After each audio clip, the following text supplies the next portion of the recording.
ఇది అర్థం చేసుకోలేకపోవడం చాలా ఘోరం. ముస్లిం సమాజం అసలు మాకు ఈ వఫ్క్ చట్ట సవరణ వద్దు అంటూ గొంతెత్తి నినాదించినా, ఆక్రోశించిన బాబు బీజేపీకి ఒత్తాసు పలుకుతూ బిల్లు పాస్ చేయడం అనేది చాలా అన్యాయంగా ముస్లింస్ భావిస్తున్నారు. ఇంకా ముస్లిం సమాజాన్ని 3 సవరణలు చేశామని ఏదో గొప్ప కార్యక్రమం చేశారంటూ దాగుడు మూతలు దండాకూర ఆటలు ఆడుతున్నాడు చంద్రబాబు నాయుడు గారు. ఒకేసారి మనం బాబు గారు చేసిన 3 సవరణలు చూసుకుంటే దానివల్ల ఎటువంటి లాభం ముస్లిం ప్రజానికి జరగదు అని చెప్పి నేను గట్టిగా చెప్తున్నాను. అసలు వక్ఫ్ ల్యాండ్ అంటే ఏమి, వక్ఫ్ భూమి అంటే ఏమి? ఎందుకంటే నేను వక్ఫ్ బోర్డ్ చైర్మన్ గా కూడా నేను పనిచేశాను. లాస్ట్ మన జగన్మోహన్ రెడ్డి గారు నాకు వక్ఫ్ బోర్డ్ చైర్మన్ కూడా చేశారు.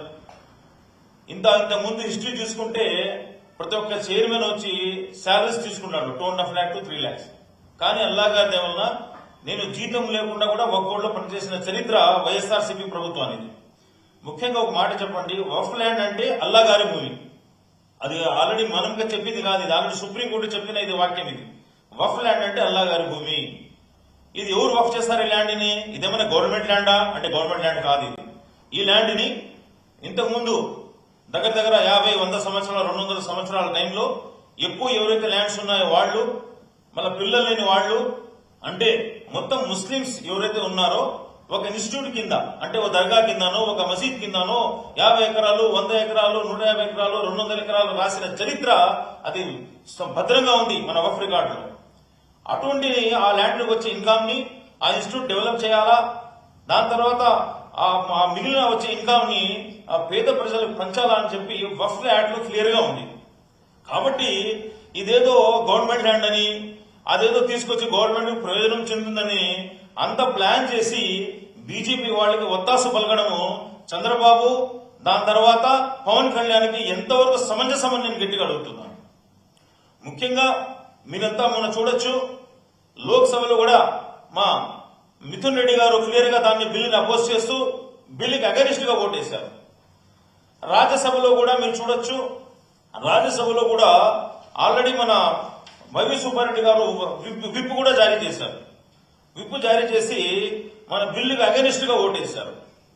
ఫస్ట్ చంద్రబాబు నాయుడు గారు తెలుగుదేశం అనుకో ఏం చెబుతుందంటే, ఆ బిల్లు రాకముందు 1 day బిఫోర్ ఏముంటుందంటే, వీళ్ళు అక్కడ సాక్షిలో హైదరాబాద్ సాక్షి వక్ఫ్ ల్యాండ్ లో ఉంది కాబట్టి వీళ్ళు బిల్లుకు అగెనిస్ట్ గా ఓటేస్తున్నారని చెప్పారు. ఫస్ట్ అగెనిస్ట్ గా ఓటేసిన వాళ్ళు మళ్ళీ రాజ్యసభలో ఉంట బిల్లుకి ఫేవర్ గా ఓటేశామని చెప్పి అదొకటి ప్రాపగండ చేస్తున్నాం. ఇదేదో సత్యం న్యూస్ అంట, ముస్లింలకు జగన్ గారు వెన్నుపోటు అంట. ఇదంతా ఒకసారి ముస్లింస్ ప్రజానికానికి ఆలోచించమని కోరుతా ఉంటాం. అంటే 2 నాలుకల ధోరణి చంద్రబాబు నాయుడు గారిది, 2 నాలుకల ధోరణి.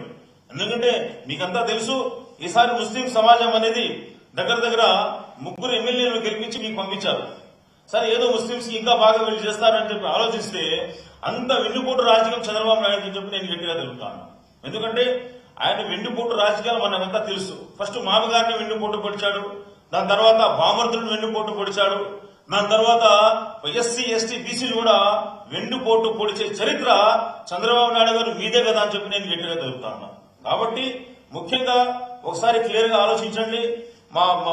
ఇప్పుడు ఆల్రెడీ నిన్న కూడా మన ఎంపీ వైవి సుబ్బారెడ్డి గారు ఛాలెంజ్ చేశారు, మీరు ప్రూవ్ చేయండి మన వైఎస్ఆర్సీపీ పార్టీ రాజ్యసభలో అగెనిస్ట్ గా ఓటేసిందని చెప్పి మీరు ప్రాపగండా చేస్తున్నారు, సోషల్ మీడియాలో మీరు పంపుతున్నారు. కాబట్టి ఇది ఆల్రెడీ వైవి సుబ్బారెడ్డి గారు కూడా ఛాలెంజ్ చేశారు.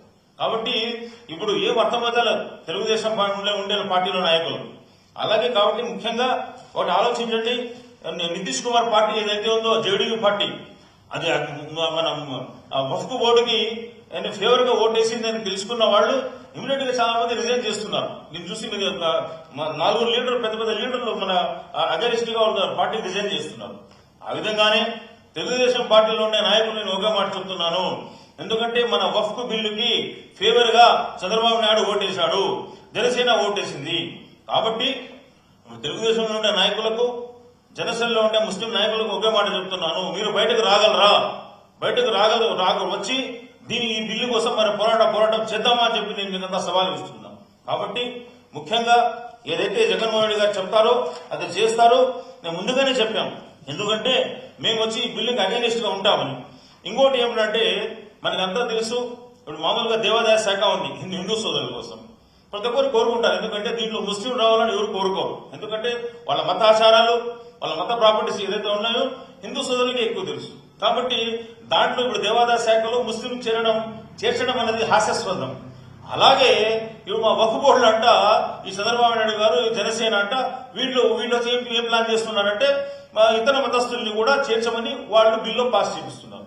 కాబట్టి ఇది ఎంతవరకు సమంజసం అని నేను కోరుకుంటాను. కాబట్టి ముస్లిం సమాజం ఆలోచించాలా. ఏదైతే మా యొక్క వక్ఫ్ ల్యాండ్ లో ఇద్దరు వచ్చి అన్ని మతస్థులు వచ్చి బోర్డు మెంబర్లుగా ఉండాలంట. కాబట్టి ఇదంతా హాస్యాస్పదం. మొత్తం స్టేట్ లో ఉండే మైనార్టీస్ అంతా తెలిసిపోయింది. చంద్రబాబు నాయుడు గారు మీరు ఎంత అన్యాయం చేశారో మైనార్టీస్ అంతా తెలిసిపోయింది. ముస్లిం సోదరులు మొన్న రాజ్యసభలో కూడా బిల్లు పాస్ అయితే ఇమీడియట్ గా ముస్లిం సోదరులంతా రోడ్డు మీదకి వచ్చేస్తారు. నేను జుమ్మా నమాజ్ తర్వాత ప్రతి ఒక్క డిస్టిక్ లో ధర్నా జరిగింది, ప్రతి ఒక్క కాన్స్టిట్యూషన్ లో ధర్నా జరిగింది. ఎందుకంటే ముస్లింలు గొంతును నలిపేస్తున్నారు. నల్ల చట్టాల్లో తేవడంలో ఆ బీజేపీతో పాటుగా తెలుగుదేశం జనసేన వాళ్ళు పనిచేస్తున్నారని చెప్పి బాగా ప్రాపగండ అయింది. కాబట్టి నేను ఒకే ముస్లిం సమాజాన్ని కోరుకుంటున్నాను, మీరంతా ఆలోచించండి. మన జగన్మోహన్ రెడ్డి గారు ఏదైతే చెప్తారో అది చేస్తారు. ఇంకోటి ఇప్పుడు చంద్రబాబు నాయుడు గారు ప్లాన్ ఏంటంటే మన హజ్ది ఎంబార్కేషన్ పాయింట్. ఒక చిన్న మాట చెప్తున్నాను. ఎంతో కష్టపడి జగన్మోహన్ రెడ్డి గారు 2 సంవత్సరాలు రిక్వెస్ట్ చేసి హజ్ ఎంబార్కేషన్ పాయింట్ ఇక్కడ విజయవాడకు తీసుకొచ్చారు. తీసుకొస్తే ఈయన తెలుగుదేశం వచ్చిన 4 నెలలకే దాన్ని తీసేశారు. దాని గురించి మాట్లాడే నాదు లేడు. దాని గురించి తెలుగుదేశంలోని నాయకులు కూడా నోరు మెదపడం లేదు. అంటే ఆంధ్రప్రదేశ్ లో ఎవరైతే హజ్కి వెళ్తారో వాళ్ళకి వెళ్ళాలంటే హైదరాబాద్కి వెళ్ళాలంటే బెంగళూరుకి వెళ్ళాలి. అటువంటి పరిస్థితి కూడా మనం చూస్తున్నాం. కాబట్టి ముస్లిం సంక్షేమానికి ఇంతకుముందు వైఎస్ఆర్ రాజశేఖర రెడ్డి గారు దోహదపడ్డారు. దాని తర్వాత ఆయన రక్తం పంచుకుని పుట్టిన కొడుగా జగన్మోహన్ రెడ్డి గారు ముస్లింలకు సహాయపడ్డారు.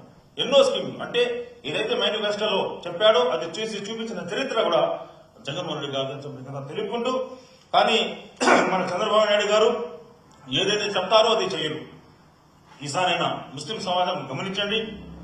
అల్హమ్దులిల్లా ఈ యొక్క అంటే వక్ఫ్ సంబంధించిన ఏదైతే ఉందో దాన్ని మొత్తం స్టేట్ వైడ్ గా ఇంకా మా నాయకుడు గారు వచ్చిన తర్వాత మాట్లాడి ఇంకా చాలా పెద్ద ఎత్తుగా దీన్ని ప్రజల్లో తీసుకెళ్తాం, మైనార్టీస్ తీసుకెళ్తామని చెప్పుకుంటూ जज़ाकल्लाह शुक्रिया अल्लाह हाफिज। सारे मुसलमान भाइयों को, उलमा को, जमातुल उलमा को और इसी तरह मुस्लिम पर्सनल लॉ बोर्ड वालों को, सारे मुस्लिम हमारे बहनों को, भाइयों को, सबसे मैं गुजारिश करता हूं, ये जो बिल लाए हैं चंद्रबाबू नायडू लाए हैं, इधर लोकसभा में भी उनकी एमपी फेवर से वोट डालें।